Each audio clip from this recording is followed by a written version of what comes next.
দক্ষিণ এশিয়ার দেশগুলোর অভিন্ন স্বার্থে আঞ্চলিক সংস্থা সার্ককে কার্যকর করতে সংস্থার সচিবালয়কে আরও নিবিড়ভাবে কাজ করার আহ্বান জানিয়েছেন প্রধান উপদেষ্টা অধ্যাপক ডক্টর মোহাম্মদ ইউনূস।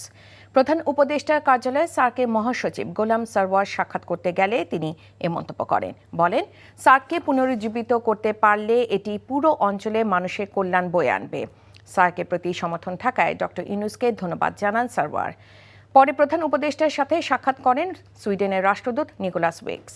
সাক্ষাতে বাংলাদেশে আরও বেশি সুইডিশ বিনিয়োগের আহ্বান জানান ডক্টর ইউনূস। বলেন, তার সরকার দুর্নীতি দমন করেছে, রপ্তানি প্রক্রিয়াকরণ অঞ্চলে বিনিয়োগ সহজ করেছে।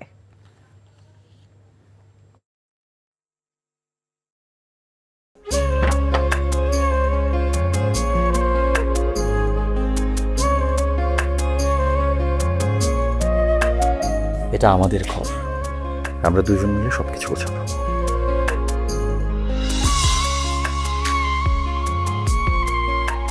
বাহ, এই ঘরটা এতদিন মরে আসছিল, নতুন বউয়ের হাত পরে একটা চক চক চক চক করতেছে।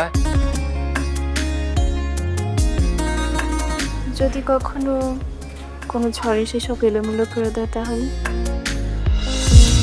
আরে তুমি আসছো, তোমার বউয়ের হাতে রান্না খুবই চমৎকার। এলাকাটা ভালো না, একটু সবকিছু চোখে চোখে রাখেন।